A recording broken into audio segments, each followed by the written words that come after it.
Pack your bags and get out. I want you gone before the board meeting ends. Rebecca Sterling stood in the marble foyer of her Greenwich mansion, 8 months pregnant, holding divorce papers that felt heavier than her swollen belly. Her husband, Marcus Webb, impeccably dressed in his tailored Armani suit, showed no emotion as he delivered the words that shattered her world. Marcus, what are you talking about?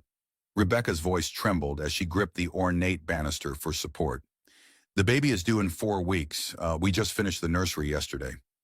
Her millionaire ex-husband-to-be straightened his platinum cufflinks, a gesture she once found charming, but now recognized as his tell when he was lying. This marriage was a mistake, Rebecca. I need someone who can actually contribute to my success, not drag me down with emotional neediness. The cruelty of his words hit her like a physical blow. Rebecca had given up her promising marketing career 3 years ago to support Marcus's rise to CEO of Webb Industries. She had hosted countless dinner parties, charmed investors, and transformed herself into the perfect corporate wife. Now, with their son growing inside her, he was discarding her like yesterday's newspaper. Is this about the divorce settlement? Rebecca asked, her mind racing through practical concerns while her heart shattered. We can work something out. I don't need much. Marcus laughed, a sound devoid of warmth. Settlement? Rebecca, you signed a prenup. You get nothing except what I choose to give you out of the goodness of my heart. The prenuptial agreement. She remembered signing it during their whirlwind engagement, trusting Marcus completely when he said it was just a formality to protect both of them. She had been so in love, so naive, believing their marriage would last forever. Where am I supposed to go? The question escaped before she could stop it, revealing the depth of her desperation. She had no family, no close friends outside of Marcus's social circle, and no income of her own. That's not my problem anymore. Marcus checked his Rolex, the same watch she had given him for their first anniversary. I have a meeting with potential investors in an hour. Something about a pharmaceutical contract that could be worth millions. As if summoned by their conversation, Marcus's phone buzzed with a text message. Rebecca caught a glimpse of the name on the screen. Vanessa Brooks, his 26-year-old assistant. Marcus's face softened in a way it hadn't when looking at Rebecca in months. Our dinner reservation is confirmed for 8, he read aloud, clearly intending for Rebecca to hear. The penthouse suite at the Ritz is ready. The betrayal hit Rebecca like a tsunami. You're already with someone else. Vanessa understands what it takes to build an empire, Marcus said, his voice taking on the passionate tone he once used when talking about their future together. She supports my ambitions instead of complaining about feeling lonely or neglected. Rebecca's hands instinctively moved to her belly, protecting the child who would grow up knowing his father had abandoned him before birth. The stress of the confrontation, combined with the weight of her pregnancy, made her dizzy. I need to sit down, she whispered. Make it quick. The movers will be here in 2 hours to pack your things. Movers. He had already arranged for movers. This wasn't a spontaneous decision born from anger. It was a calculated plan executed with the same precision Marcus applied to his business deals. Rebecca sank onto the velvet settee where she had spent countless evenings, reading pregnancy books and dreaming about their son's future. The irony wasn't lost on her that she was wearing the $20,000 diamond necklace Marcus had given her last month, calling her his queen as he fastened it around her neck. I loved you, she said quietly, the past tense hanging in the air like smoke from an extinguished candle. Love doesn't build fortunes, Rebecca. Smart partnerships do. As Marcus turned to leave, Rebecca felt a sharp pain in her lower back, followed by a warm wetness between her legs. Her water had broken. Marcus, she called out, panic rising in her voice. Something's wrong. He paused at the doorway but didn't turn around. Call a cab to take you to the hospital. I can't be late for this meeting. The sound of his Italian leather shoes clicking against the marble floor echoed through the foyer as he left her alone, 8 months pregnant and in the early stages of labor, with nowhere to go and no one to call. Rebecca pulled out her phone with shaking hands and dialed the only number she could think of. Dr. Sarah Mitchell, her obstetrician. As she waited for the call to connect, another contraction gripped her, and she realized that this nightmare was just beginning. Through the floor-to-ceiling windows, she watched Marcus's black Tesla pull out of their circular driveway for the last time. In the passenger seat sat a petite blonde woman who looked nothing like Rebecca. Vanessa Brooks had already claimed her place in Marcus's life and car. The house that had been her sanctuary for 3 years suddenly felt like a mausoleum of broken dreams. Every carefully chosen piece of furniture, every family photo that would never include their son, every room where she had planned their future together now mocked her naivety.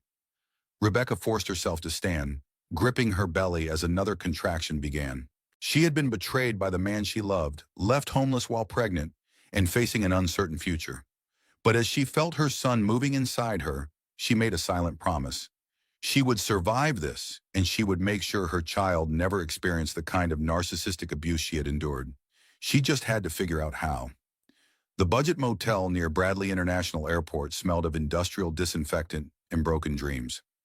Rebecca sat on the edge of the sagging mattress, her Louis Vuitton luggage looking absurdly out of place against the faded floral wallpaper. The irony wasn't lost on her that she was wearing designer maternity clothes while staying in a place that charged by the hour. Her contractions had become more regular during the 30-minute drive from Greenwich, but she tried to convince herself it was false labor. Dr. Sarah Mitchell had warned her that stress could trigger premature contractions, and being abandoned by her millionaire ex-husband certainly qualified as stressful. Rebecca's phone rang, displaying Dr. Mitchell's number. "Rebecca, how are you feeling? You sounded panicked when you called." "I'm at the roadside inn on Route 9, Rebecca said, trying to keep the shame out of her voice. "My contractions are about 10 minutes apart, but they're not very strong." "The roadside inn? Rebecca, what happened? Where's Marcus?" The concern in Dr. Mitchell's voice almost broke Rebecca's fragile composure. In the sterile medical world where emotions were often pushed aside, Dr. Mitchell had always treated Rebecca with genuine warmth. She was the closest thing Rebecca had to a mother figure, which made the conversation even harder. "He filed for divorce," Rebecca said simply. "Asked me to leave immediately. I didn't have anywhere else to go." The silence on the other end of the line stretched long enough that Rebecca wondered if the call had dropped. Finally, Dr. Mitchell spoke, her voice tight with controlled anger. "That bastard kicked you out while you're 8 months pregnant? Rebecca, you need to come to the hospital right now. Those contractions could be the real thing, and even if they're not, you shouldn't be alone." "I can't afford the hospital bills," Rebecca admitted, the words tasting bitter in her mouth. "The prenup I signed gives me almost nothing, and Marcus closed our joint accounts before he told me about the divorce." "Don't worry about the bills. I'll handle everything. Just get in your car and drive to Hartford Hospital. I'll meet you in labor and delivery." 40 minutes later, Rebecca found herself in a private room overlooking the city skyline. Dr. Mitchell had indeed handled everything, ensuring Rebecca received the best care without questions about insurance or payment. As the fetal monitor showed her son's strong heartbeat, Rebecca felt a mixture of relief and terror about bringing a child into her current situation. "The contractions have slowed down," Dr. Mitchell said, reviewing the readout. "It looks like false labor brought on by stress.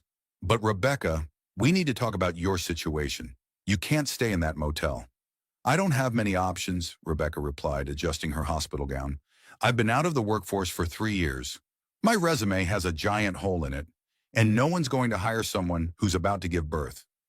Dr. Mitchell pulled a chair closer to Rebecca's bed, settling in for a longer conversation. "I've seen this pattern before with wealthy men. They often time their divorces strategically to avoid child support complications. Tell me, has Marcus mentioned anything about hiding assets or transferring money?" Rebecca thought back to the phone call she had overheard that morning. "He mentioned something about a pharmaceutical contract worth millions. He seemed excited about it, like it was going to change everything for him." "Pharmaceutical contract?" Dr. Mitchell's eyebrows rose. "That's interesting. Marcus runs a tech company, doesn't he? What would he be doing with pharmaceuticals?" "I honestly don't know. For the past year, he's been secretive about his business dealings.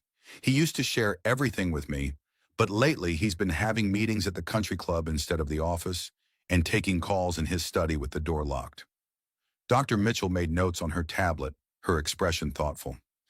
"Rebecca, I need to ask you something for your medical file, but it might also be important for other reasons. Do you know anything about your family medical history? Any genetic conditions I should be aware of for the baby?" Rebecca shook her head. I was adopted when I was 3 days old. My adoptive parents died in a car accident when I was 22, and they never had much information about my biological family. The adoption was handled through a private attorney, and the records were sealed. Have you ever tried to search for your biological parents? I thought about it when I got engaged to Marcus, but he said it didn't matter. He said our children would have his family's medical history, and that was enough. Rebecca's voice caught slightly. I guess it matters now, doesn't it? Dr. Mitchell squeezed Rebecca's hand. It might matter more than you know. Rebecca, I want you to consider staying with me tonight. I have a guest room, and you shouldn't be alone while you're having contractions. The offer of kindness nearly broke Rebecca's careful composure. I can't impose on you like that. You're not imposing. You're accepting help from someone who cares about you and your baby. As they talked, Rebecca's phone buzzed with a text message from an unknown number. I know you're hurting, but Marcus made his choice. Don't make this harder on everyone by causing drama. Some battles aren't worth fighting. A friend. Rebecca showed the message to Dr. Mitchell, who frowned deeply. That sounds like a threat disguised as advice. Rebecca, I think there's more going on here than just a simple affair. Before Rebecca could respond, her phone buzzed again, this time with a call from Marcus. She stared at the screen, debating whether to answer. Take it, Dr. Mitchell advised, but put it on speaker. I want to hear what he has to say. Rebecca accepted the call. Hello, Marcus. Rebecca, where are you? The movers said you weren't at the house. I'm at the hospital. I was having contractions. Is the baby okay? For a moment, his voice carried a note of genuine concern. The baby is fine. False labor from stress. Good. Listen, I need you to sign some additional paperwork. My attorney will messenger it to you tomorrow. What kind of paperwork? Just some clarifications to the divorce settlement. Nothing major. Dr. Mitchell shook her head vigorously and mouthed, Don't sign anything. I'll need to have an attorney review it first, Rebecca said. Rebecca, don't be difficult. You know I'll take care of you and the baby. I'm not a monster. You threw me out of our home while I'm 8 months pregnant, Marcus. That's pretty monstrous behavior. I gave you 3 years of the best life you've ever had. Designer clothes, luxury vacations, a house most people only dream of. Don't act like you're some victim here. Dr. Mitchell gestured for Rebecca to end the call, but Rebecca had one more question. Marcus, why now? Why are you doing this now? The pause stretched long enough that Rebecca wondered if he would answer. When he finally spoke, his voice was cold again.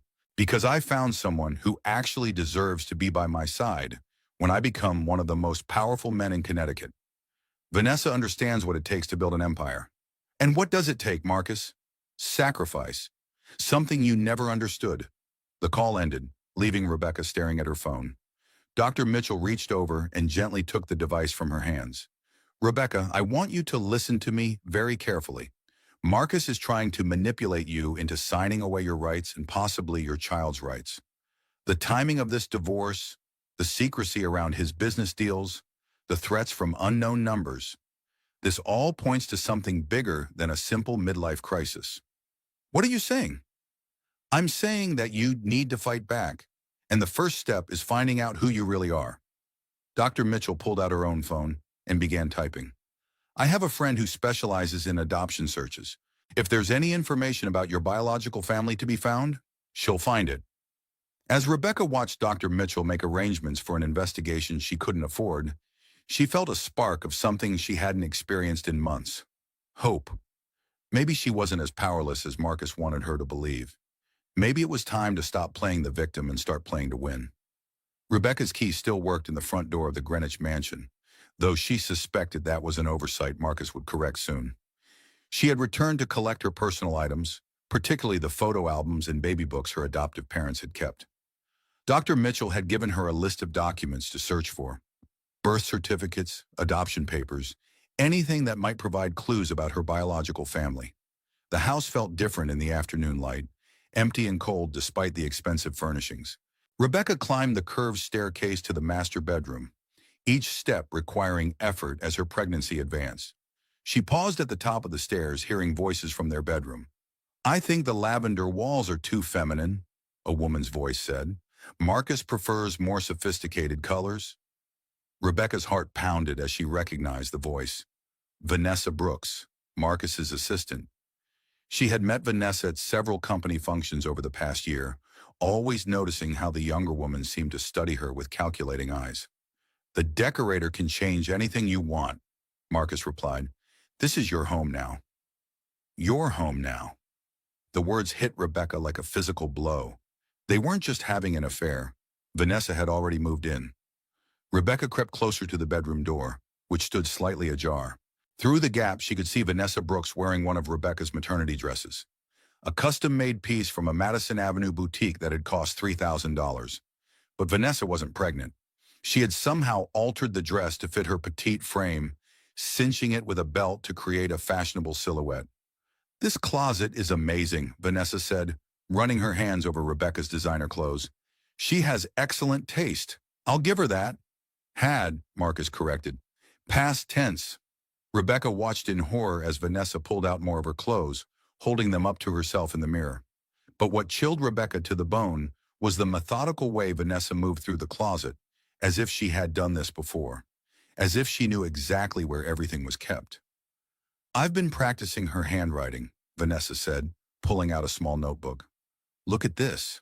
She showed Marcus a page filled with Rebecca's signature, practiced over and over until it was nearly perfect. Below the signatures were copies of Rebecca's distinctive, cursive handwriting, the loops and curves replicated with unsettling accuracy. "Why do you need to copy her handwriting?" Marcus asked. "Trust me, it will come in handy during the divorce proceedings.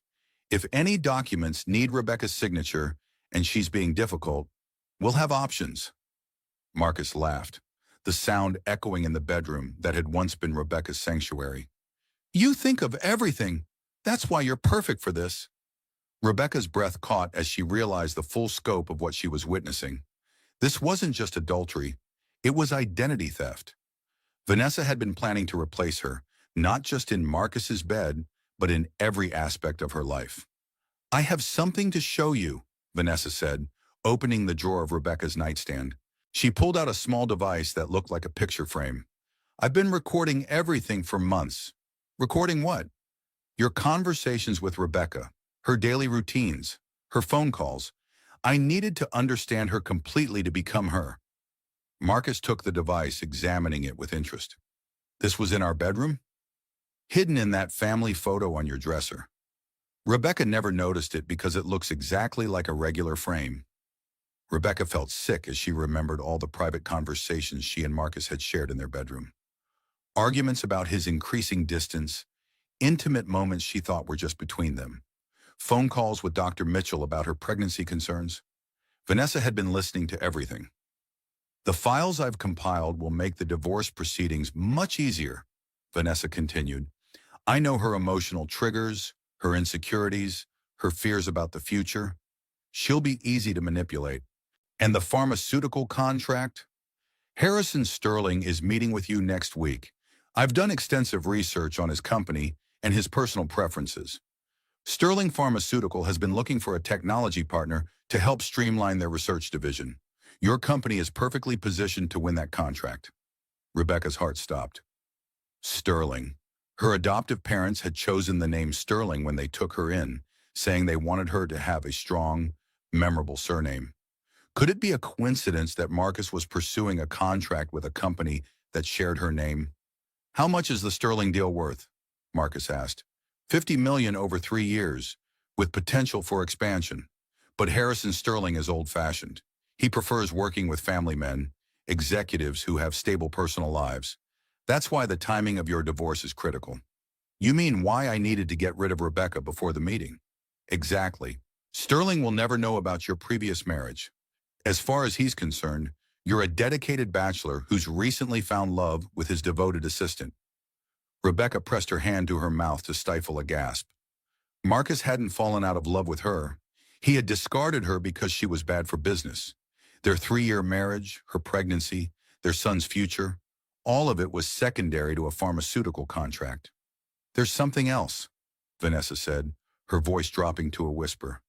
"I found out something interesting about Rebecca's background." "What kind of something?" "She's not as much of a nobody as she thinks. I did some digging into her adoption records." Marcus leaned forward, interested despite himself. "I thought those were sealed." They are, but I have contacts who can access sealed records for the right price. Rebecca's biological parents weren't just random teenagers who couldn't handle a pregnancy. Her father is significant. Haha, how significant? Let's just say that if Rebecca knew who she really was, she could cause us serious problems. Rebecca's mind raced. Who was her biological father? And why would his identity threaten Marcus and Vanessa's plans? Should I be worried? Marcus asked.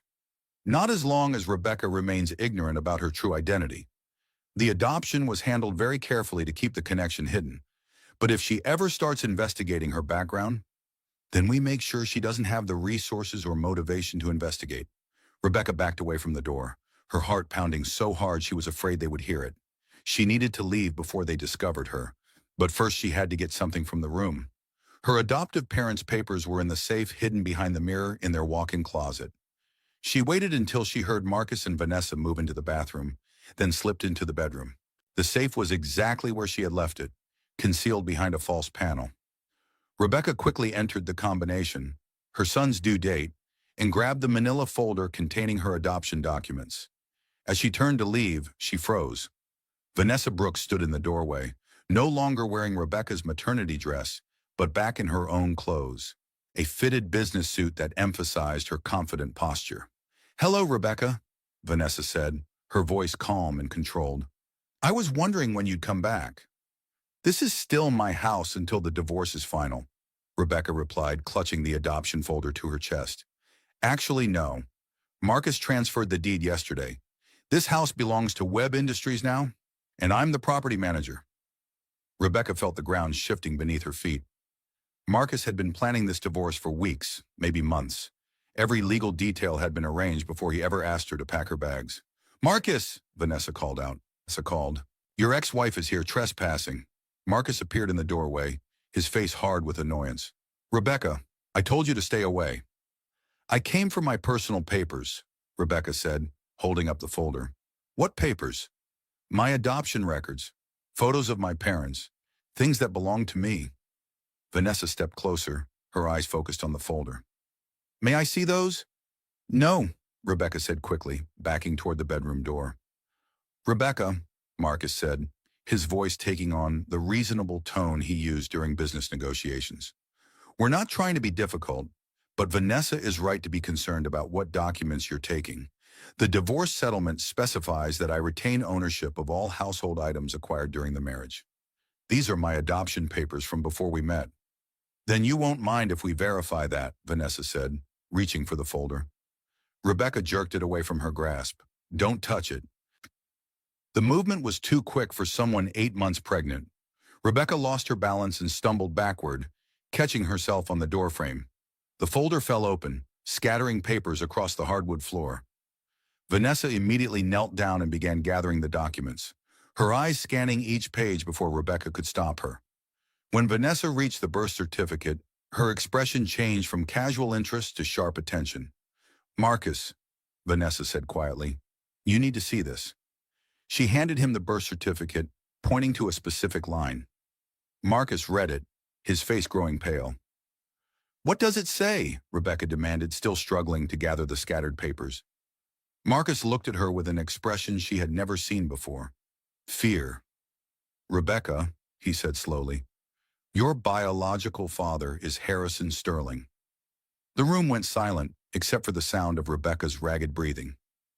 Harrison Sterling, the man who was supposed to give Marcus a $50 million pharmaceutical contract, the man whose approval Marcus needed to build his empire. "That's impossible," Rebecca whispered. Vanessa stood up, still holding several of Rebecca's documents. "Actually, it explains a lot. The monthly payments you've been receiving that you never told Marcus about."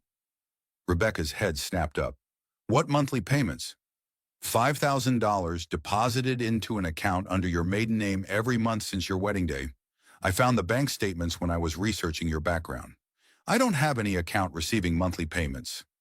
Marcus and Vanessa exchanged a look that made Rebecca's blood run cold.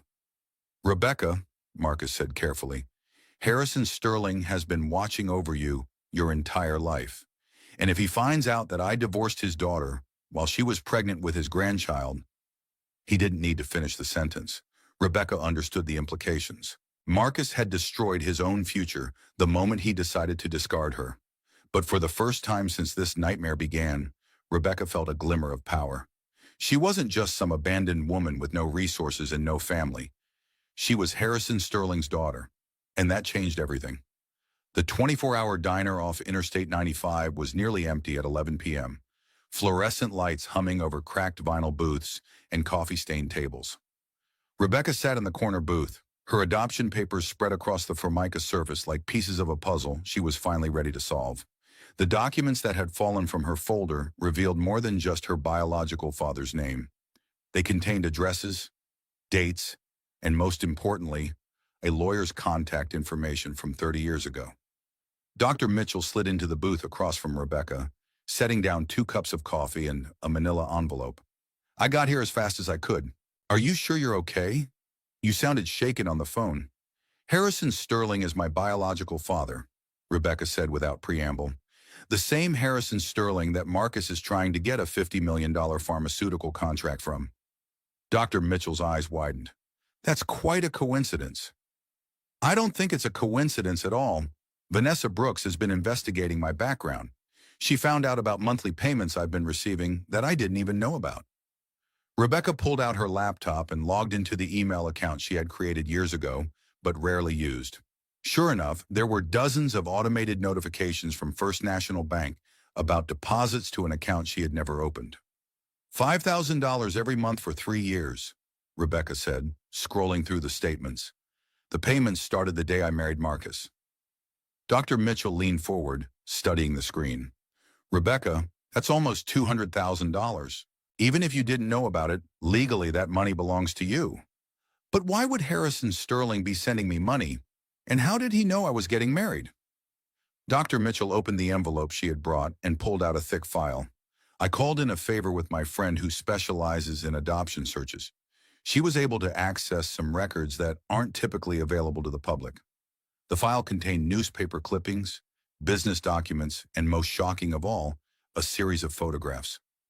Rebecca's hands trembled as she looked at pictures of herself throughout the years. Graduating from college, at her wedding to Marcus, pregnant, and leaving the hospital after a doctor's appointment. "He's been watching me," Rebecca whispered. "It looks like he's been protecting you," Dr. Mitchell corrected. "Look at the dates on these bank statements. The money wasn't just wedding gifts. He's been putting money aside for you since you turned 18. Rebecca found a business card tucked between the documents. Harrison Sterling, CEO and founder, Sterling Pharmaceutical. There was a handwritten note on the back. "For Rebecca, when she's ready to know the truth." "I need to call him," Rebecca said, reaching for her phone. "At 11 p.m.? Rebecca, think about this carefully. If you contact Harrison Sterling directly, you'll be revealing that you know about your connection to him. Are you prepared for the consequences?" Rebecca thought about Marcus's face when he realized who her father was. The fear in his eyes had been genuine. "What consequences could be worse than what I'm already facing?" "Well, for one thing, it means your divorce settlement could change dramatically. If Harrison Sterling acknowledges you as his daughter, you might be entitled to significant assets. That would give Marcus motivation to fight dirty. He's already fighting dirty. Vanessa Brooks has been recording my private conversations for months. They've been planning this divorce as a business strategy, not an emotional decision." Dr. Mitchell sipped her coffee, considering the implications. "There's something else you should know. I did some research on Sterling Pharmaceutical today. Harrison Sterling is 67 years old, never remarried after his first wife died, and has no acknowledged children. What does that mean?" "It means you might be his only heir." The weight of that possibility settled over Rebecca like a blanket. Her millionaire ex-husband had discarded her to pursue a contract with the pharmaceutical giant, not knowing that she was the pharmaceutical giant's daughter and possibly his only heir. "I'm calling him," Rebecca decided, dialing the number on the business card. The phone rang 3 times before a gravelly voice answered. "Harrison Sterling." "Mr. Sterling, this is Rebecca Sterling Webb. I believe you knew my biological mother." The silence stretched so long that Rebecca wondered if the call had dropped. When Harrison Sterling finally spoke, his voice was heavy with emotion. "Rebecca, I've been waiting 30 years for this phone call." "You've been waiting for me to call?" I've been hoping you would want to know about your family when you were ready. Where are you? Are you safe? The question surprised Rebecca. I'm safe, but I have some complicated circumstances in my life right now. Your divorce. Rebecca's breath caught. You know about my divorce. Rebecca, I've been watching over you since the day you were born. I know about Marcus Webb. I know about the pregnancy, and I know that he filed for divorce yesterday. Why didn't you contact me before now? Because I promised your mother I would let you choose your own path. But circumstances have changed. What circumstances? Your husband is trying to negotiate a contract with my company. He has no idea that his wife is my daughter. Wait. Rebecca closed her eyes, feeling the full irony of the situation. Mr. Sterling, I need to ask you something. Have you been sending me money? $5,000 a month since your 18th birthday. I set up a trust fund when you were born, but I wanted to make sure you had resources available if you ever needed them. I didn't know about the account. I had a feeling you didn't. Marcus Webb struck me as the type of man who would control his wife's finances. That's why I set up the account in your maiden name and had the statements sent to a separate address. Dr. Mitchell was taking notes, her medical training making her naturally organized even in personal situations. She wrote a question on her napkin and slid it across to Rebecca. Ask him about meeting in person. Mr. Sterling, would it be possible for us to meet? I have a lot of questions, and some things have happened that I think you should know about. Of course. Rebecca, would you be comfortable coming to my home tomorrow? I live in Fairfield, about an hour from Hartford. I'd like that very much. Good, I'll send a car for you. And Rebecca, yes? Bring whatever documents you have about your adoption. It's time you knew the whole truth about your family. After Rebecca ended the call, she sat staring at her phone, processing the magnitude of what had just happened. In the span of one phone call, her entire understanding of her identity had shifted. How do you feel? Dr. Mitchell asked gently. Terrified, Rebecca admitted, but also hopeful. For the first time since Marcus kicked me out, I feel like I might have options. You definitely have options. Rebecca, if Harrison Sterling acknowledges you as his daughter publicly, you'll have legal standing to fight Marcus's divorce terms. More importantly, you'll have resources to ensure your son has everything he needs. Rebecca placed her hands on her belly, feeling her son respond to her touch with a gentle kick. I need to be smart about this. Marcus and Vanessa are playing a game I don't understand yet, but they've made one crucial mistake. What's that? They underestimated me. They thought I was just some helpless woman with no family and no resources. But I'm not helpless anymore. Rebecca began gathering her documents, organizing them carefully in the folder. Dr. Mitchell, I need to ask you a favor. Anything. If something happens to me, if Marcus tries to claim custody of my son, or if Vanessa's threats escalate, I need someone who knows the truth. Someone who can make sure my son knows who his family really is. Rebecca, nothing is going to happen to you. You're not alone anymore. I know, but I learned today that people aren't always who they seem to be. I want to be prepared for whatever comes next. As they left the diner, Rebecca felt a sense of purpose she hadn't experienced since before her marriage. Marcus had thrown her away thinking she was powerless, but he had actually freed her to discover her real family. Tomorrow she would meet the father she had never known and learn the truth about her inheritance. Tonight, she would plan her strategy for taking back control of her life. Her millionaire ex-husband thought he had won by choosing his assistant's advice over his wife's love. But Rebecca Sterling was about to show him what it meant to underestimate a woman who had nothing left to lose and everything to gain. The game was just beginning, and this time, Rebecca intended to win. The Sterling estate in Fairfield looked like something from a movie about old money and established power. Rebecca sat in the back of the Mercedes sedan Harrison had sent for her, staring at the imposing gates topped with intricate metalwork spelling out Sterling in elegant script. The circular driveway was lined with ancient oak trees, their branches forming a natural cathedral that led to a colonial mansion with more windows than Rebecca could count. She had spent the morning researching Sterling Pharmaceutical online, learning that her biological father had built one of the most successful independent pharmaceutical companies in New England. Unlike the corporate giants that dominated the industry, Sterling Pharmaceutical focused on innovative treatments for rare diseases, often working pro bono with patients who couldn't afford their medications.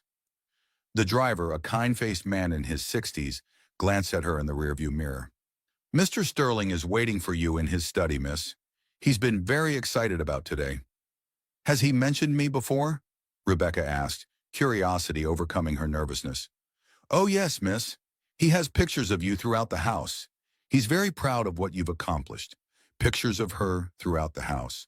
Rebecca tried to process the idea that this man she had never met had been following her life so closely that he displayed her photograph in his private home. The front door opened before she could knock, revealing a distinguished man with silver hair and kind eyes that looked remarkably like her own. Harrison Sterling was tall and elegant, wearing a perfectly tailored sweater and wool slacks that suggested both wealth and approachability. "Rebecca," he said, his voice warm with emotion, "you look exactly like your mother." "Mr. Sterling, please call me Harrison, and please come in. We have 30 years to catch up on." The interior of the house was as impressive as the exterior, but it felt like a home rather than a museum. Family photographs covered the mantelpieces and side tables, and Rebecca was shocked to recognize herself in many of them. Pictures from her high school graduation, her college years, her wedding day. Somehow Harrison had obtained copies of the most important moments of her life. "I know this must be overwhelming," Harrison said, leading her into a wood-paneled study lined with medical textbooks and pharmaceutical journals. "But I want you to know that I never stopped thinking about you. Not for a single day." Rebecca settled into a leather chair that felt expensive and comfortable. "Why didn't you contact me sooner?" Harrison poured 2 cups of coffee from a silver service, his movements careful and deliberate. "Your mother made me promise that if anything happened to her, I would let you choose your own path. She didn't want you to feel obligated to a family you didn't know." "Tell me about her." Elizabeth was brilliant. She was a researcher at Yale, working on pediatric cancer treatments. "We met when I was trying to develop my first pharmaceutical company, and she became my business partner as well as my wife." Harrison opened a drawer in his desk and pulled out a leather album. "She died 3 days after you were born. Complications from the birth that the doctors couldn't prevent. It was 1994, and the medical technology we have now simply didn't exist then." Rebecca looked through the photographs of a woman who looked remarkably like her, but with Harrison's serious expression. Elizabeth Sterling had been beautiful in an intellectual way, her photos showing her in laboratory settings, at medical conferences, and in candid moments with Harrison. "Why was I placed for adoption? You could have raised me yourself. I was 37 years old, running a failing company, and devastated by your mother's death. I didn't think I could give you the stable family life you deserved." The Sterlings, your adoptive parents, were friends of Elizabeth's. They had been trying to have children for years, and Elizabeth had made me promise that if something happened to her, we would consider letting them raise you. Harrison's voice became heavy with regret. "It was the hardest decision I've ever made, but I thought it was best for you. I set up a trust fund and asked the Sterlings to give you their name as a way to honor your mother. But you've been watching me. I hired a private investigator to send me updates about your welfare. When you turned 18, I started the monthly payments as a way to ensure you always had financial security, even if you never knew where it came from." Rebecca thought about the account she had discovered, money that could have changed her relationship with Marcus if she had known about it. "The payments stopped getting to me.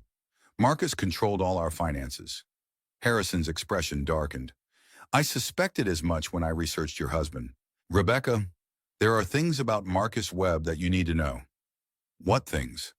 "He's been trying to negotiate a contract with Sterling Pharmaceutical for 8 months. But more importantly, he's been using insider information to manipulate stock prices and hide assets in offshore accounts." Rebecca felt her heart sink. "You mean he's been planning this divorce for 8 months?" "I believe so. My investigation shows that he opened several accounts in the Cayman Islands last year and has been gradually transferring money out of his company. He's preparing to claim poverty during your divorce proceedings while hiding millions in assets." The betrayal felt fresh and raw, even though Rebecca had already accepted that Marcus's love had been a lie. "How do you know all this?" "Because I've been investigating him as a potential business partner, and I don't like what I found. Marcus Webb is exactly the kind of person Elizabeth and I dedicated our lives to fighting against. Someone who puts profit over people and treats ethics as optional. Harrison stood up and walked to a wall safe hidden behind a painting. He pulled out a thick folder and set it on the desk between them. Rebecca, I need to ask you something important. Are you interested in learning about the pharmaceutical business? I don't know anything about pharmaceuticals, but you know about marketing, about building relationships, about understanding what people need. Those are the most important skills in this business. Rebecca opened the folder and found detailed information about Sterling Pharmaceuticals' operations, financial statements, and future plans. Why are you showing me this? Because you're my daughter, and this company will be yours someday. But more than that, you have talents that could help us expand our mission. Ew, what mission? Elizabeth and I started this company to develop medications for diseases that the big pharmaceutical companies ignore because they're not profitable enough. We've never wavered from that mission, even when it meant turning down lucrative contracts.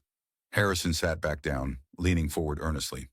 Rebecca, I'm offering you the chance to join the family business, not as charity for a daughter in distress, but as a legitimate partner who could help us reach more patients. The offer was overwhelming. 24 hours ago, Rebecca had been a homeless, pregnant woman with no resources and no family. Now she was being offered a position in a multi-million-dollar pharmaceutical company by a father she had never known.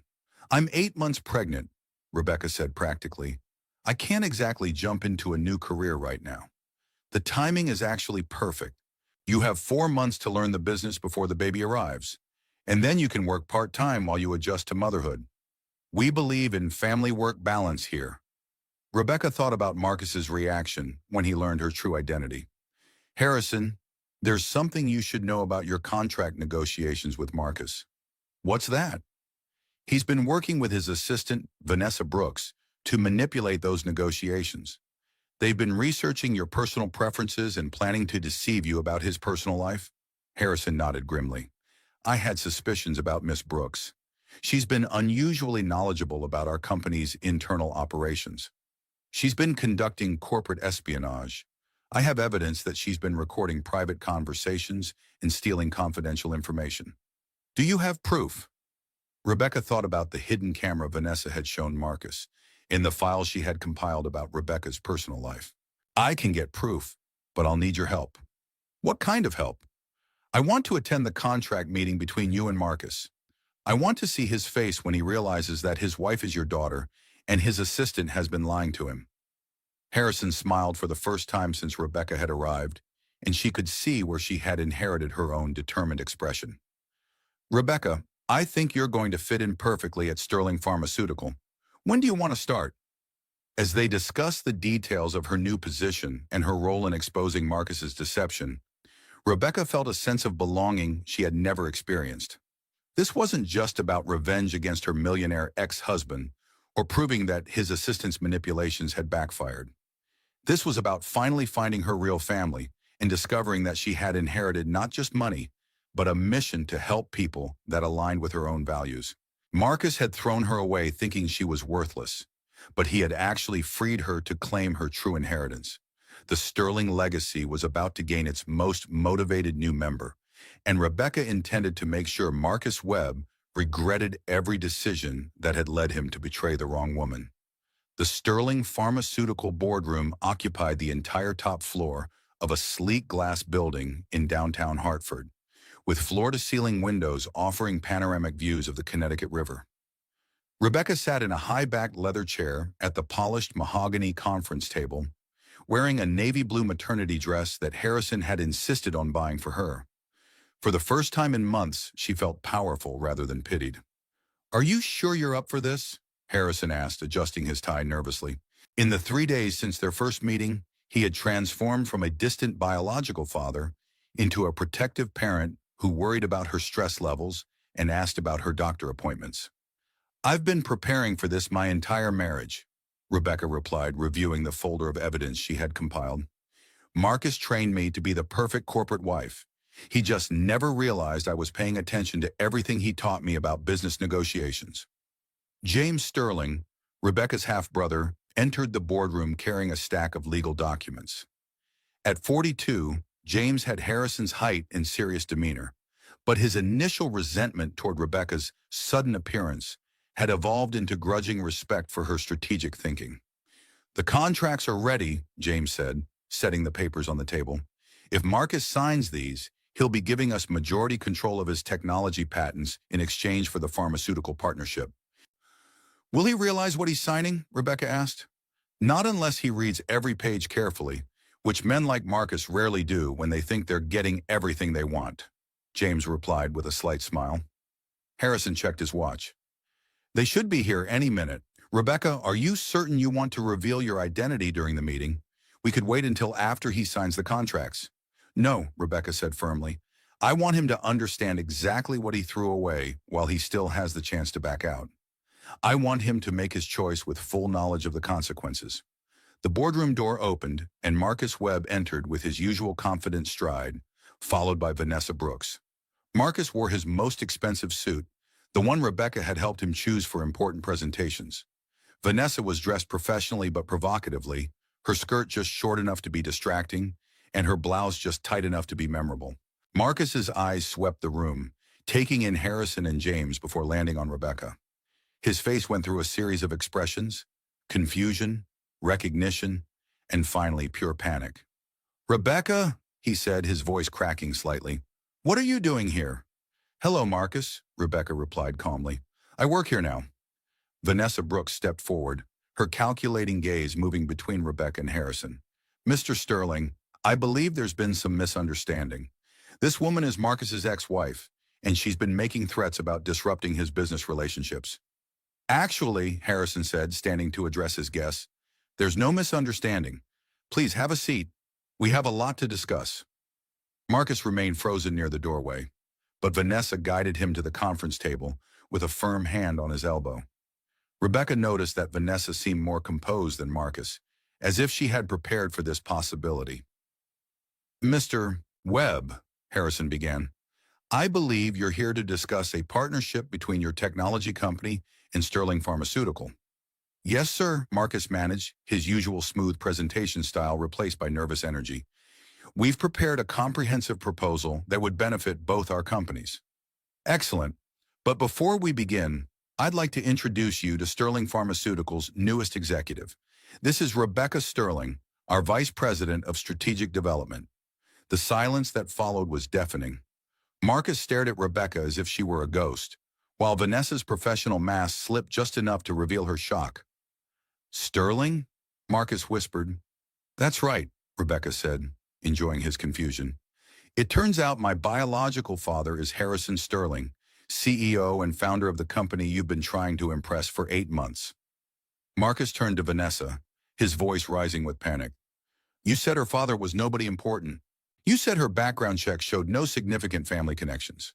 "I said her adoptive parents were middle class, with no notable wealth or influence," Vanessa replied carefully. "Her biological parentage was sealed information." "Information that you somehow accessed anyway," Rebecca said, pulling out a folder. "We know about your corporate espionage, Vanessa. The hidden cameras, the recorded conversations, the forged signatures. Did you really think we wouldn't figure out that you work for Meridian Pharmaceuticals?" Vanessa's composure cracked completely. "That's a serious accusation. I hope you have proof." James slid a manila envelope across the table. "Bank records showing payments from Meridian to an account under your real name, Vanessa Mitchell. Email communications between you and Meridian's CEO discussing Marcus's technology patents. And my personal favorite, photographs of you entering Meridian's headquarters 3 times in the past month." Marcus grabbed the envelope, scanning the documents with growing horror. "Vanessa, tell me this isn't true." "Marcus, you have to understand. I was protecting both of us. Meridian offered me a chance to ensure our future together." "Our future?" Marcus's voice was getting louder. "You've been selling my company's secrets to my biggest competitor?" Rebecca watched the confrontation with fascination. Marcus's betrayal of her had been calculated and cruel, but Vanessa's betrayal of him was purely mercenary. There was a certain poetic justice in watching him experience the same shock and disbelief she had felt. "Gentlemen, ladies," Harrison interjected diplomatically, Perhaps we should focus on the business at hand.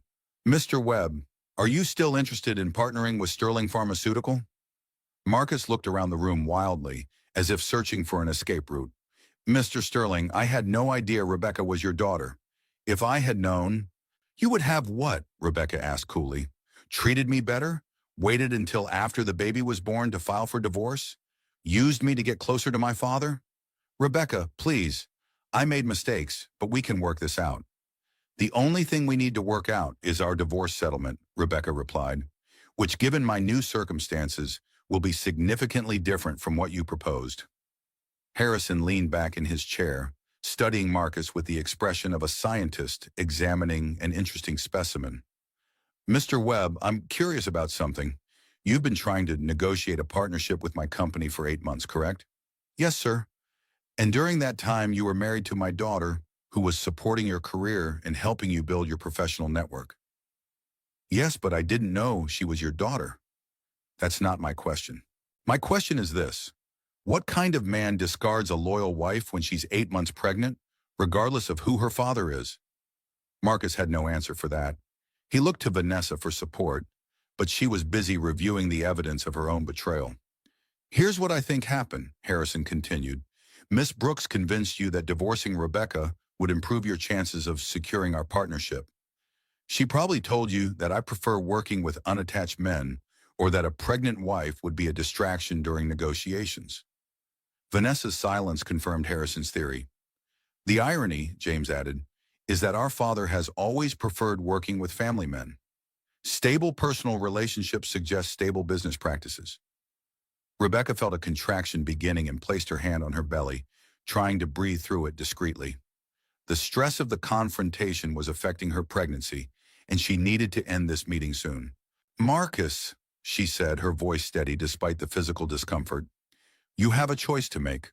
You can sign Harrison's partnership agreement, which will give Sterling Pharmaceutical controlling interest in your technology patents.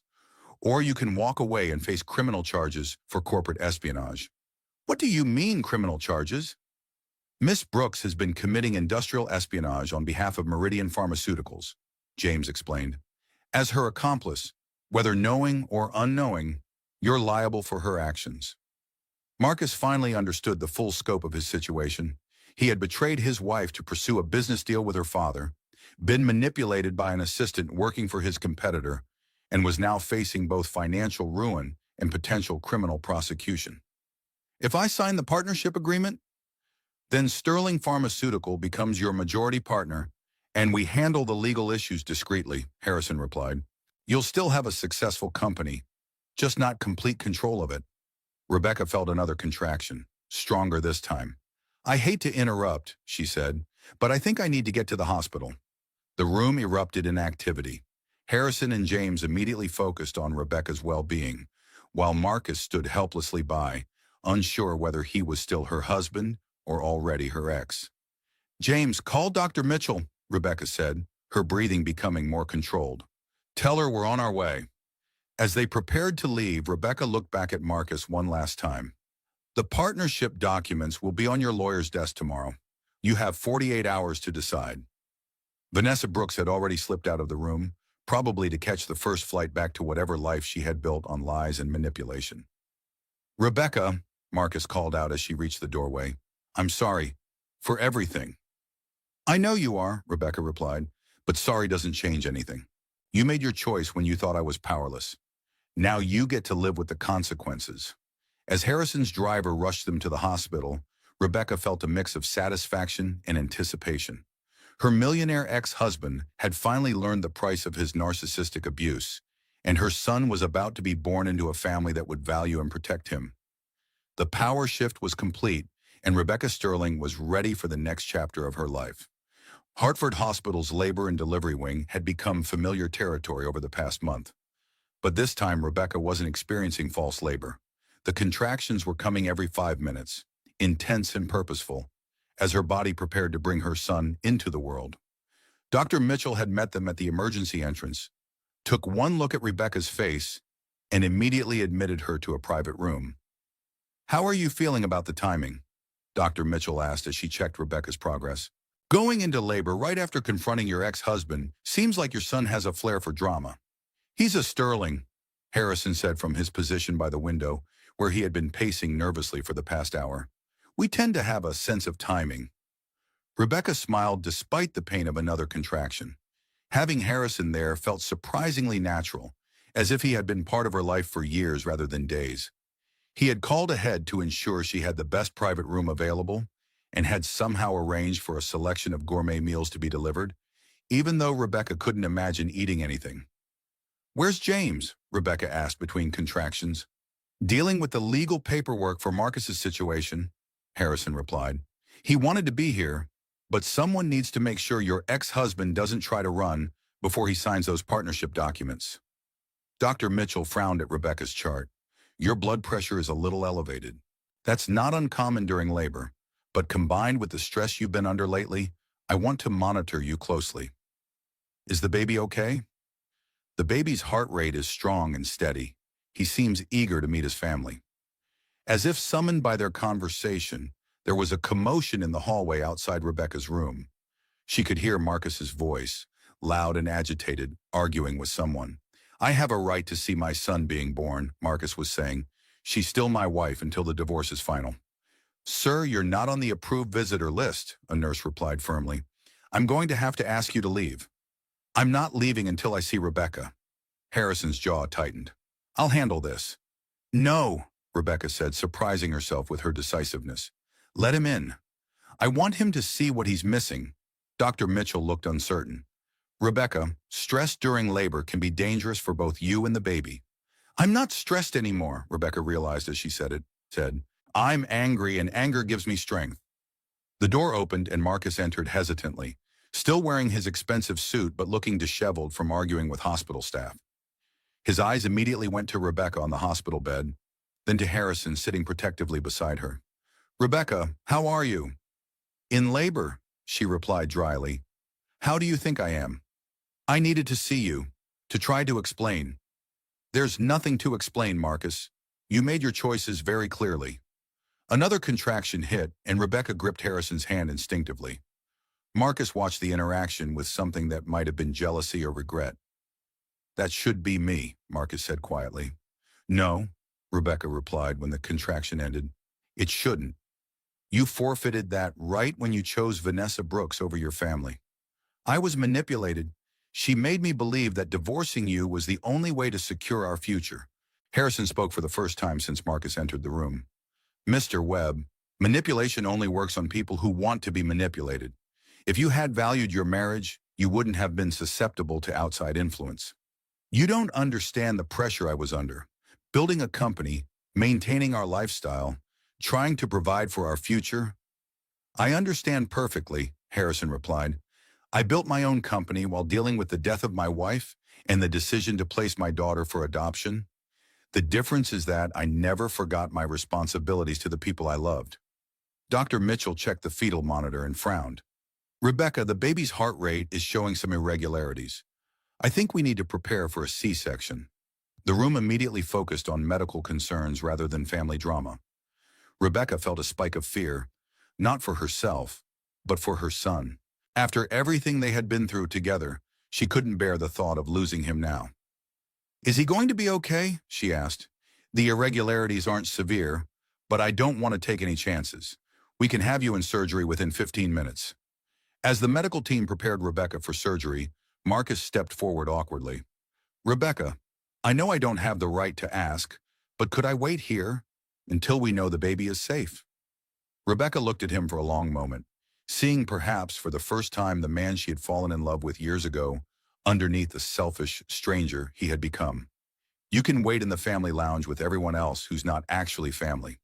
"Rebecca, Marcus, you're about to lose your company, your freedom, and your wife. The least you can do is let me have surgery without having to worry about your feelings." Harrison squeezed Rebecca's hand as they wheeled her toward the operating room. "We'll be right here when you wake up." "Both of you?" "James is on his way. You're going to wake up to a room full of family." The last thing Rebecca saw before the anesthesia took effect was Harrison's worried face and Marcus standing alone by the window, finally understanding what he had thrown away. When Rebecca woke up 3 hours later, the first sound she heard was a baby crying, strong, healthy, and indignant. Dr. Mitchell appeared beside her bed, smiling broadly. Congratulations, Rebecca. You have a beautiful, healthy son. 8 pounds, 2 ounces, and very vocal about his opinions. Can I see him? Of course. A nurse brought over a tiny bundle wrapped in blue blankets, and Rebecca felt her heart expand in ways she hadn't thought possible. Her son had her dark hair and Harrison's serious expression, but his mouth was definitely his own, currently open in protest at the bright lights and unfamiliar sounds. He's perfect, she whispered. He is indeed, Harrison said from the doorway, his voice thick with emotion. May I meet my grandson? Rebecca looked up to see Harrison and James standing together, both men looking surprisingly nervous for such powerful executives. Come meet Michael Harrison Sterling. You're giving him my name? Harrison asked, his eyes filling with tears. He should know who his real family is from the beginning. James stepped forward, studying the baby with the analytical expression that seemed to run in the Sterling family. He looks like you did in the baby pictures from your adoption file. You kept baby pictures of me? Dad kept everything, James said with a smile. Photos, report cards, newspaper clippings from your college graduation. We have 30 years of your life documented. As they talked, Marcus appeared in the doorway, holding a massive bouquet of flowers that looked expensive and impersonal. He stood there uncertainly, as if unsure whether he was welcome. Hello, Marcus, Rebecca said calmly. Come meet your son. Marcus approached the bed cautiously, his eyes fixed on the baby. When he saw Michael's face, his expression crumbled. He's beautiful, Rebecca. He looks like you. Actually, he looks like a Sterling, James said with subtle emphasis. Marcus understood the implication. This child would grow up knowing his grandfather was one of the most powerful men in pharmaceuticals. His uncle was a successful businessman, and his mother was an executive in her own right. The poverty and powerlessness Marcus had tried to condemn them to would never be their reality. Rebecca, Marcus said quietly, I've signed the partnership agreement. I know, James texted me from the operating room. I want you to know that I never meant for things to end this way. Rebecca looked at her millionaire ex-husband, soon to be her regular ex-husband, since Sterling Pharmaceutical now controlled his company, and felt nothing but pity. Marcus, you meant for things to end exactly this way. You just didn't expect consequences. Dr. Mitchell entered the room with paperwork. Rebecca, I need to complete the birth certificate. What name are you putting down for the father? The question hung in the air like a challenge. Marcus looked hopeful and terrified at the same time. Michael Harrison Sterling, Rebecca said firmly. Father unknown. Rebecca, you can't do that. I'm his biological father. Biology and fatherhood aren't the same thing, Harrison said quietly. If you want legal recognition as this child's father, you'll need to establish that through the courts during your divorce proceedings. The implication was clear. Marcus would have to fight for parental rights, and given his current legal troubles and Rebecca's newfound family resources, it would be an expensive and likely unsuccessful battle. This isn't over, Marcus said, but his voice lacked conviction. Yes, it is, Rebecca replied, holding her son closer. You made your choice when you thought I was powerless. Now I'm making mine. As Marcus left the hospital room, Rebecca felt a chapter of her life closing definitively. Her son stirred in her arms, opening dark eyes that seemed to look directly at her with the serious expression she was learning to recognize as a Sterling family trait. Welcome to the family, Michael, Harrison said softly. You're going to love being a Sterling. Rebecca couldn't have agreed more. After years of narcissistic abuse and financial manipulation, she had finally found her real family and her true home. And this time, no one would ever make her feel powerless again. 6 weeks after Michael's birth, Rebecca felt strong enough to handle the final confrontation with Marcus and Vanessa Brooks. The conference room at Sterling Pharmaceutical looked the same as it had during their first meeting, but everything else had changed. Rebecca now sat at the head of the table as an executive rather than a visitor, wearing a tailored business suit that accommodated her post-pregnancy figure and projected the authority she had earned. Marcus entered the room flanked by 2 lawyers, his usual confidence replaced by the nervous energy of a man who knew he was outmatched. Behind him came Vanessa Brooks, who had apparently decided that running away wasn't an option after all. She looked polished and professional, but Rebecca could see the calculation in her eyes as she assessed the room for advantages. "Thank you for agreeing to this meeting," Rebecca said formally. "I thought it would be beneficial for us to resolve all outstanding issues before the divorce proceedings begin." "Rebecca," Marcus began, "I hope we can approach this reasonably. We both want what's best for Michael." "Do we?" Rebecca asked, opening a folder in front of her. "Because based on your actions over the past 2 months, I'm not convinced you know what's best for anyone." James Sterling entered the room with Harrison, both men carrying briefcases that suggested serious legal business. Vanessa's eyes tracked their movements with the focus of someone expecting an attack. "Mr. Webb, Miss Brooks," Harrison said, taking his seat, "I believe you've both had time to review the evidence we've compiled regarding your activities." One of Marcus's lawyers, a thin man with nervous energy, spoke up. "Mr. Sterling, we maintain that any corporate espionage was conducted without Mr. Webb's knowledge or consent." "That's an interesting defense," James replied, pulling out a thick file. "Unfortunately, we have email records showing that Mr. Webb approved several information transfers to Meridian Pharmaceuticals through Miss Brooks."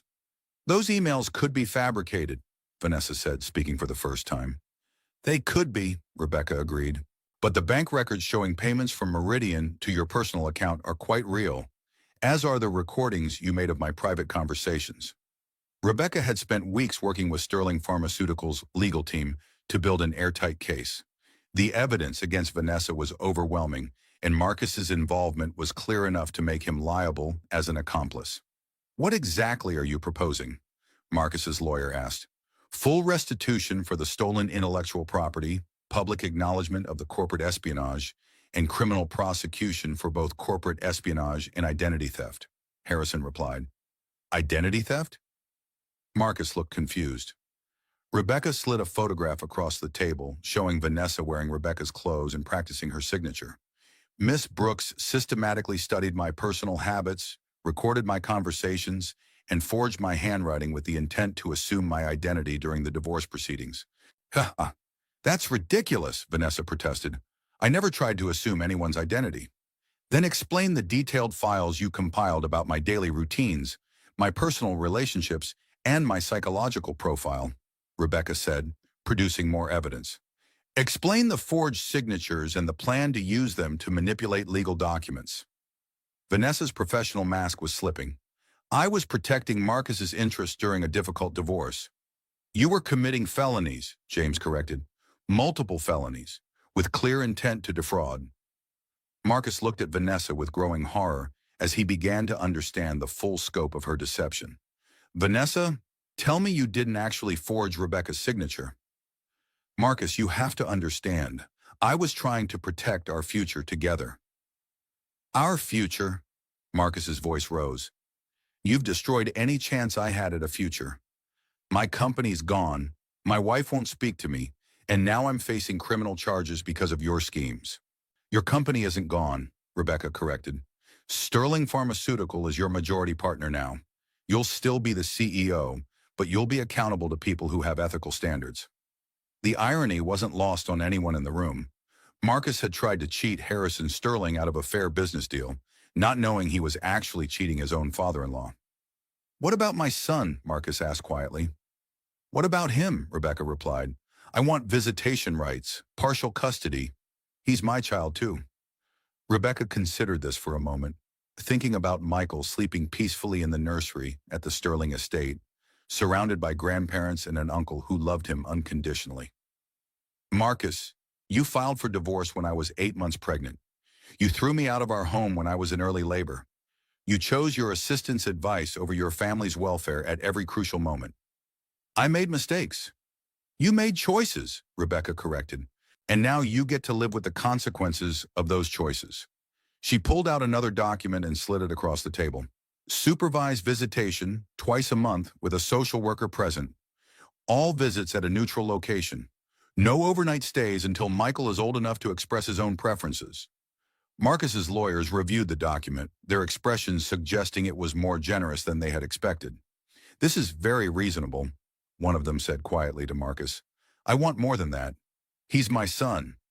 "Then you should have thought about that before you abandoned him," Harrison said bluntly. Rebecca is offering you more consideration than you deserve.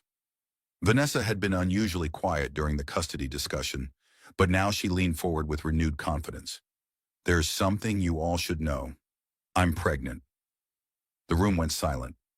Marcus turned to stare at Vanessa with an expression of pure shock. You're what? I'm pregnant, Marcus, with your child. Rebecca felt a moment of nausea, not from jealousy, but from recognition of the manipulation tactic. When exactly did you become pregnant, Vanessa? 6 weeks ago.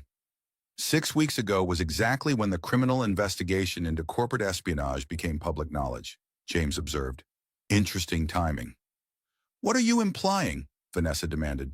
I'm implying that a pregnancy claim is a convenient way to try to establish yourself as part of Marcus's family unit and potentially gain sympathy during criminal proceedings, Rebecca said calmly. You can't prove that I'm lying. Actually, we can, Dr. Mitchell said, entering the conference room. Rebecca had asked her to attend as a medical expert. Blood tests, ultrasounds, medical records. Pregnancy is very easy to verify or disprove. Vanessa's confident expression faltered slightly. I don't have to submit to medical testing. No, but if you're claiming pregnancy as a mitigating factor in criminal proceedings, the court can order medical verification, James explained. Marcus was staring at Vanessa as if seeing her clearly for the first time. Are you actually pregnant, or is this another one of your manipulations? Marcus, I can't believe you don't trust me. Trust you? You've been lying to me for months. You destroyed my marriage, stole from my company, and committed crimes in my name. Why would I trust anything you say? The confrontation Rebecca had planned was turning into something more satisfying than she had imagined. Marcus was finally seeing Vanessa Brooks for what she really was, a manipulative opportunist who had used him to achieve her own goals. The pregnancy is irrelevant to the criminal charges, Harrison said firmly. Miss Brooks will face the consequences of her actions, regardless of her personal circumstances. And my company, Marcus asked, will continue to operate under Sterling Pharmaceutical's guidance, Rebecca replied. You'll remain as CEO, but all major decisions will require board approval. What about us? Marcus asked quietly, looking directly at Rebecca. There is no us, Marcus. There hasn't been an us since the moment you chose to believe Vanessa's lies over your wife's love. Rebecca, I know I hurt you, but we have a child together. Doesn't that mean anything? Rebecca looked at her millionaire ex-husband and felt nothing but pity. It means that Michael will grow up knowing that his mother never settled for narcissistic abuse, and his grandfather built an empire based on integrity rather than manipulation. I could fight this. Fight for custody. Fight for my company. You could try, James said mildly, but it would be expensive, time-consuming, and ultimately unsuccessful. The evidence against you is overwhelming, and your legal troubles are just beginning. Saru? Marcus looked around the room, finally understanding that he had no leverage left. Vanessa Brooks was facing serious criminal charges. His company was under Sterling control, and his access to his son was entirely dependent on Rebecca's generosity. What do I need to sign? He asked, his voice defeated. Rebecca felt a moment of satisfaction that had nothing to do with revenge and everything to do with justice. Marcus had learned the hard way that actions have consequences, and that treating people as disposable assets eventually backfires. The divorce settlement agreement, the custody arrangement, and the cooperation agreement for the criminal investigation, Rebecca said, indicating 3 stacks of documents. Your lawyers can review everything, but the terms are non-negotiable. As Marcus's lawyers huddled over the paperwork, Vanessa made one last desperate attempt to regain control of the situation. Marcus, you don't have to accept this. We can fight together. Start over somewhere else. Marcus looked at her with something approaching disgust. Vanessa, you've lied to me about everything. Our relationship, your job, your motivations, and now probably your pregnancy. Why would I want to start over with someone I can't trust? Because I love you. No, you don't. You love what you thought you could get from me, just like I thought I loved what I could get from Rebecca. But I was too stupid to realize that what I had with her was real. Rebecca felt a flicker of something that might have been forgiveness, but she pushed it aside. Understanding why Marcus had made his choices didn't excuse the damage he had caused. "The papers are in order," Marcus's lead attorney announced. "Mr. Webb, I recommend you sign them. The terms are actually quite generous considering the circumstances."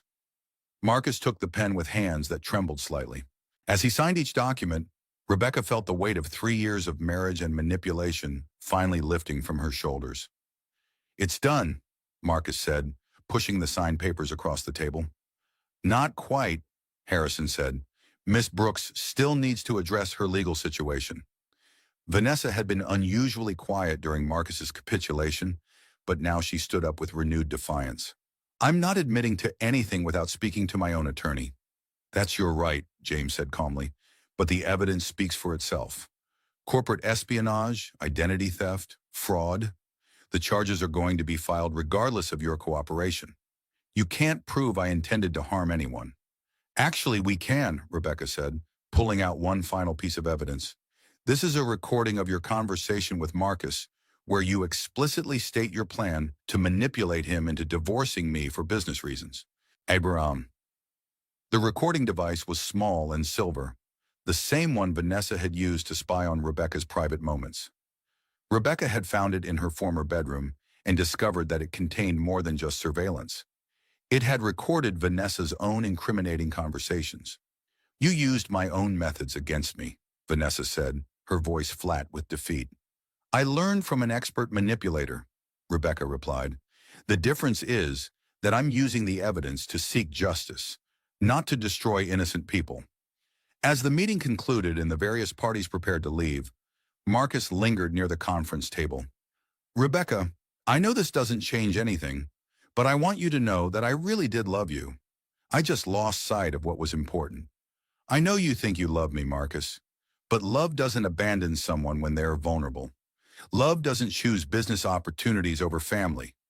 What you felt for me was possession, not love. What's the difference? Love would have made you want to protect Michael and me, not sacrifice us for a business deal." Marcus nodded slowly, finally understanding the distinction. "For what it's worth, I'm glad Michael will grow up in the Sterling family. You deserve better than I gave you." "Yes, I did," Rebecca agreed, "and now I have it."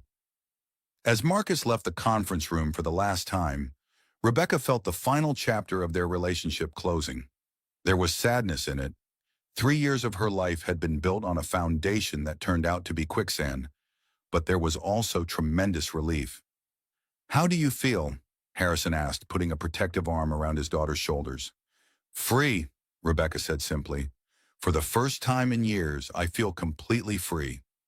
James gathered the signed documents, organizing them with his characteristic precision. "Vanessa Brooks will be arrested tomorrow morning. Marcus will retain nominal control of his company, but will be subject to Sterling oversight for the next 5 years, and your divorce will be final in 60 days. And Michael? Michael will grow up knowing he's loved, protected, and valued," Harrison said firmly. "He'll never have to wonder where he belongs or whether his family will abandon him when things get difficult." As they prepared to leave the conference room, Rebecca looked out the floor-to-ceiling windows at the city below. 6 months ago, she had been a powerless woman dependent on a man who saw her as expendable. Now she was an executive in a company dedicated to helping people, surrounded by family who valued her for who she was rather than what she could provide. Her millionaire ex-husband had taught her an important lesson about recognizing narcissistic abuse and financial manipulation. But more importantly, her real family had taught her about unconditional love and the power that comes from being valued for your true self. The confrontation was over, and Rebecca Sterling was ready to build the life she and her son deserved. 9 months after Michael's birth, Rebecca stood in the nursery of the Sterling estate, watching her son take his first tentative steps between the crib and the rocking chair that had belonged to his grandmother Elizabeth. The room was filled with morning sunlight streaming through windows that overlooked gardens where 4 generations of Sterlings had played and grown. "He's going to be walking everywhere within a week," Dr. Mitchell observed, settling into the comfortable chair she had claimed as her own during her frequent visits. In the months since Michael's birth, Sarah Mitchell had become much more than Rebecca's obstetrician. She had become the mother figure Rebecca had never had, and now served as Sterling Pharmaceutical's Director of Maternal Health Research. I'm not ready for that level of mobility, Rebecca admitted, scooping up Michael before he could attempt to climb the bookshelf. He already gets into everything he can reach. That's the sterling curiosity, Harrison said from the doorway, carrying a stack of financial reports and wearing the proud grandfather expression that had become his default setting. James was the same way. Your mother used to say that intellectual curiosity was the most dangerous trait a baby could inherit. Rebecca had grown to love these family moments, the casual interactions that spoke of belonging and permanence. After years of walking on eggshells around Marcus's moods and demands, the easy affection of the Sterling family still sometimes surprised her. Speaking of intellectual curiosity, James said, joining them in the nursery, the quarterly reports show that our maternal health division has exceeded all projections. Rebecca, your program for supporting pregnant women facing domestic abuse has helped over 200 families. The maternal health program had been Rebecca's first major initiative at Sterling Pharmaceutical, born from her own experience of being abandoned while pregnant. The program provided free prenatal care, legal support, and temporary housing for women in situations similar to her own.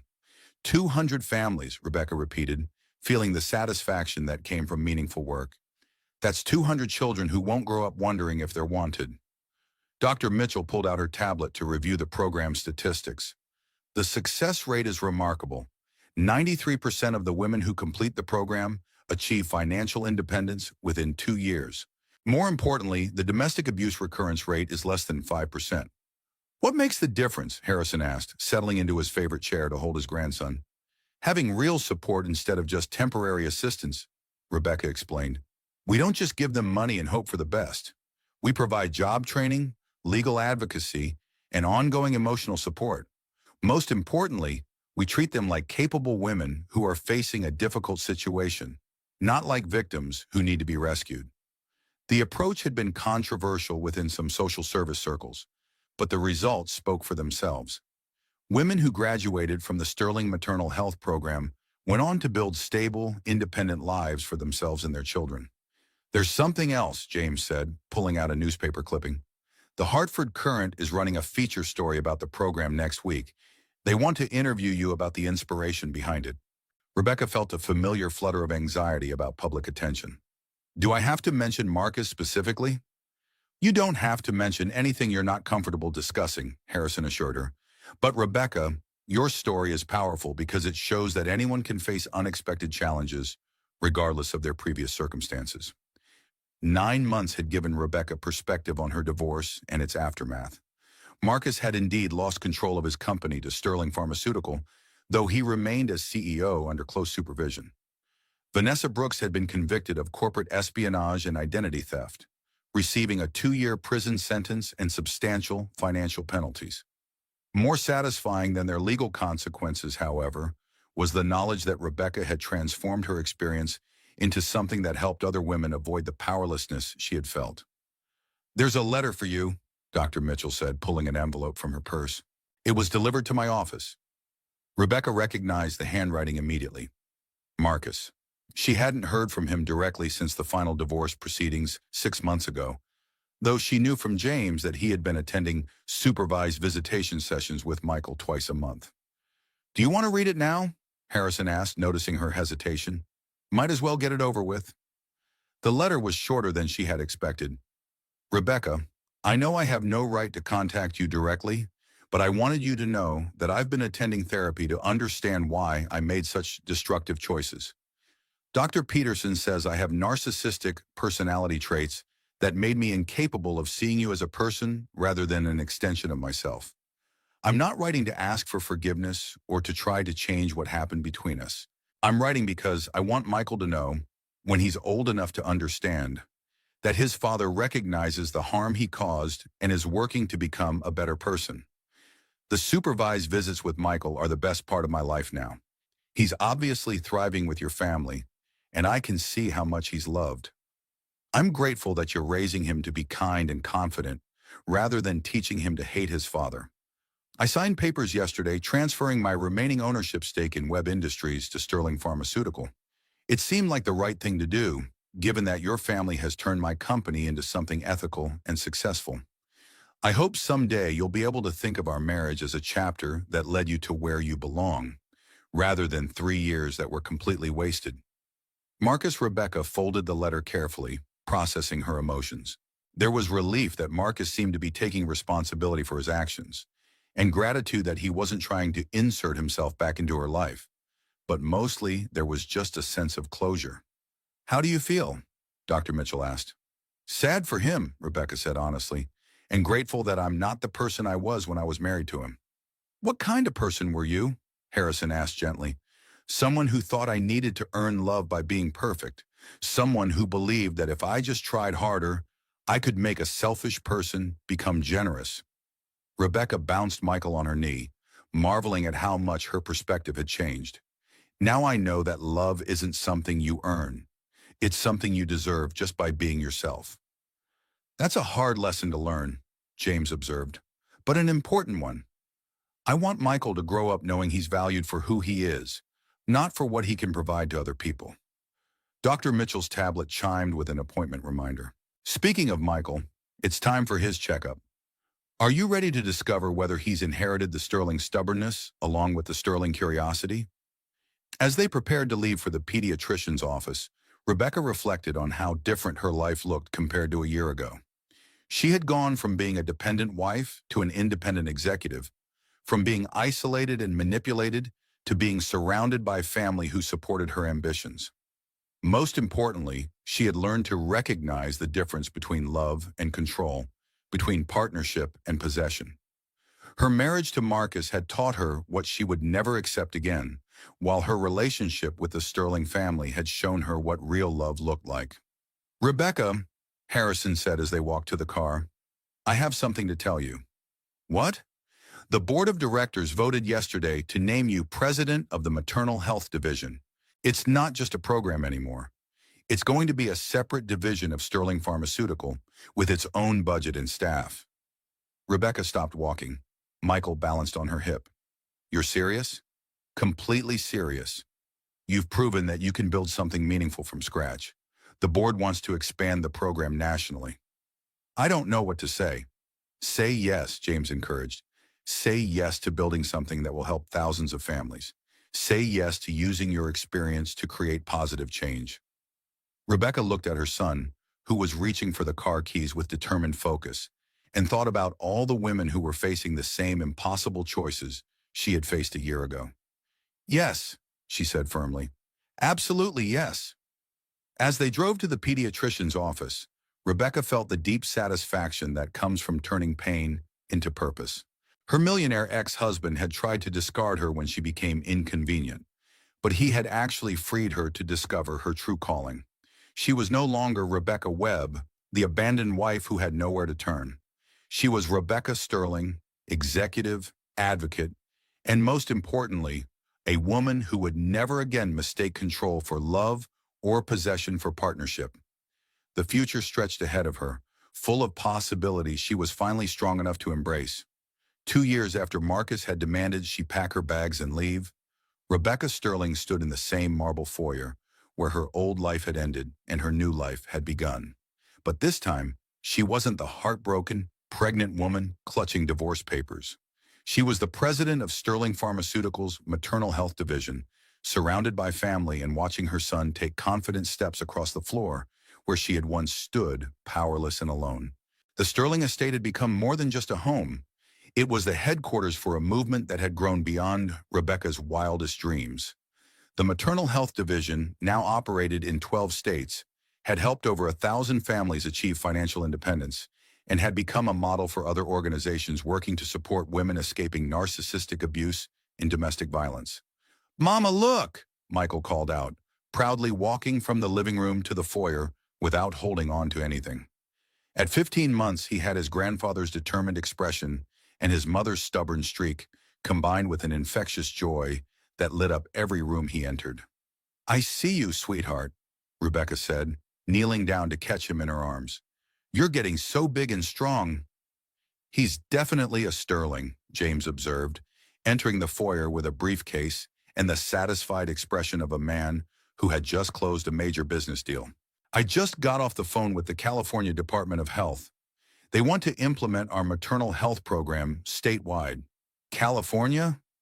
Rebecca felt a familiar thrill at the prospect of expanding their reach.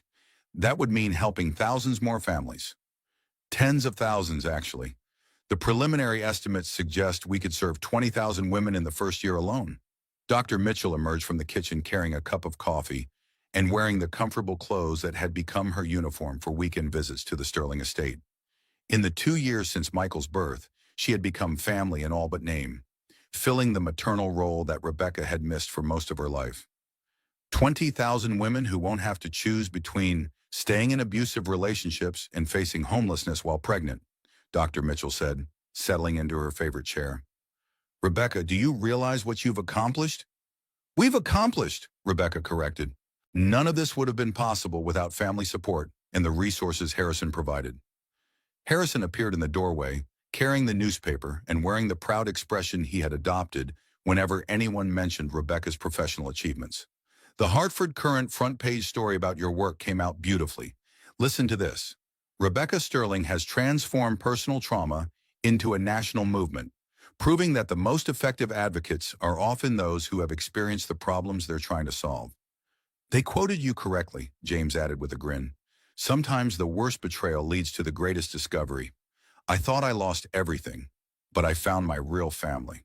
Rebecca remembered saying those words during the newspaper interview, and they were even more true now than when she had first spoken them. Marcus's betrayal had been devastating at the time, but it had ultimately led her to discover her biological father, her true calling, and her own strength. Speaking of family, Harrison said, pulling out an official-looking document, I have some news that might interest everyone. What kind of news? Rebecca asked, instinctively suspicious of surprises after everything she had been through. Legal news.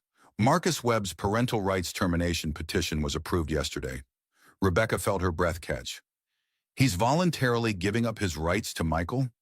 Completely. He's also transferring his remaining financial obligations to a trust fund that will pay for Michael's education and future needs. According to his lawyer, Marcus wants to ensure that Michael has every advantage, even if he can't be part of his daily life. The decision wasn't entirely surprising. Marcus's supervised visits with Michael had become increasingly awkward, as the toddler clearly preferred his grandfather and uncle to the stranger, who appeared twice a month with expensive toys and nervous energy. How do you feel about that? Dr. Mitchell asked gently. Relieved, Rebecca admitted, and grateful that Marcus finally recognized what was best for Michael instead of what he wanted for himself. There's more, Harrison continued. Marcus has also requested that we not tell Michael about his biological father until he's old enough to understand the full situation. He wants Michael to grow up feeling completely secure in his family without worrying about divided loyalties. Rebecca considered this unexpected display of maturity from her millionaire ex-husband. That's probably wise. Michael will have questions eventually, but for now he just needs to know he's loved and wanted. Which brings me to another piece of news, James said with barely contained excitement. I've been working with our lawyers on something special. He pulled out another set of documents and presented them to Rebecca with a flourish. Official adoption papers. If you agree, I'd like to legally adopt Michael as my son. Rebecca stared at the papers, overwhelmed by the generosity and love behind the gesture. James, you don't have to do that. I want to do it. Michael already calls me Uncle James, and he's already a Sterling in every way that matters. This would just make it official. What about your own family plans? What if you get married and have children of your own? Then Michael will be their big brother, James said simply. Rebecca, family isn't about blood. It's about commitment. Michael is already my family, and I want him to know that's never going to change. Harrison pulled out a handkerchief and wiped his eyes, not bothering to hide his emotional response to his son's declaration. Elizabeth would have loved seeing our family grow this way. She did love it, Rebecca said quietly, looking at the portrait of her biological mother that Harrison had hung in the foyer. I think she's been watching over all of us. Dr. Mitchell stood up and raised her coffee cup in an impromptu toast. To Elizabeth Sterling, who gave us Rebecca. To Harrison Sterling, who never stopped believing in family. To James Sterling, who understands that love makes a family. And to Rebecca Sterling, who proved that strength comes from knowing your worth. And to Michael Sterling, Rebecca added, lifting her son so he could participate in the toast, who will grow up knowing he's cherished, protected, and valued just for being himself. As they celebrated the legal formalization of bonds that had already formed naturally, Rebecca reflected on the journey that had brought her to this moment. 3 years ago, she'd been a naive woman who thought love meant sacrificing herself for someone else's ambitions. Now she was a confident woman who understood that real love meant supporting each other's growth and dreams. The maternal health program had taught her that her experience wasn't unique. Thousands of women face similar choices between financial security and emotional survival. But her story was unique in its resolution. Instead of just escaping narcissistic abuse, she had transformed her experience into a mission that helped other women recognize their own worth. "There's one more thing," Harrison said, looking slightly nervous. "I've been talking to the board about succession planning for Sterling Pharmaceutical." "Dad, you're only 69, James protested. "You have years left before you need to think about retirement." "I'm not talking about immediate retirement. I'm talking about preparing for the future." Harrison looked directly at Rebecca. "I'd like to propose that we restructure the company with Rebecca as president and CEO, James as chief operating officer, and myself as chairman of the board." Rebecca felt the room spinning slightly. "Harrison, I've only been in the pharmaceutical business for 2 years. And in that time, you've built the most successful new division in the company's history. You understand the business, you share our values, and most importantly, you understand that our mission is to help people, not just make money." "What do you think?" Rebecca asked James, worried about his reaction to being passed over for the top position. "I think it's perfect," James said without hesitation. "You're the visionary, Rebecca. I'm good at operations and implementation, but you're the one who sees possibilities that the rest of us miss." Rebecca looked around the room at the family who had embraced her completely, at the son who would grow up secure in their love, and at the life she had built from the ashes of her marriage. 2 years ago, she had been abandoned by a man who saw her as expendable. Now she was being offered leadership of a company dedicated to healing and helping others. "I accept," she said firmly, "but only if we expand our mission to include education about recognizing and escaping narcissistic relationships. I want to prevent other women from going through what I experienced." "Done," Harrison said immediately. "We'll create an educational foundation as part of the maternal health division." As the family discussion continued and plans took shape for the company's future, Rebecca felt Michael fall asleep in her arms, completely secure in the knowledge that he was safe and loved. She thought about the letter Marcus had sent, expressing gratitude that Michael was being raised with kindness rather than bitterness. Rebecca had chosen kindness not because Marcus deserved it, but because Michael deserved to grow up without the poison of hatred. She had chosen forgiveness not to excuse Marcus's behavior, but to free herself from carrying the weight of his choices. Most importantly, she had chosen to see her abandonment as liberation rather than rejection. Marcus had thrown her away thinking she was worthless, but he had actually freed her to discover her true value. The marble foyer, where her old life had ended, was now the center of a home filled with laughter, love, and purpose. The woman who had once stood there heartbroken and homeless was now surrounded by family and preparing to lead a company that would help thousands of other women discover their own strength. "Mama," Michael murmured sleepily. "Home." "Yes, sweetheart," Rebecca whispered, kissing the top of his head. "We're home." And for the first time in her life, Rebecca Sterling knew with absolute certainty that she would never be homeless or powerless again. She had found her real family, her true calling, in her authentic self.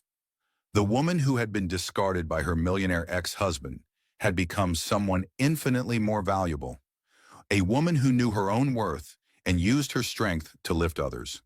The Sterling legacy would continue for generations, built not just on pharmaceutical success, but on the understanding that real wealth comes from knowing you are loved, valued, and capable of creating positive change in the world. Sometimes the worst betrayal does lead to the greatest discovery. Rebecca had lost a marriage built on lies and found a family built on love.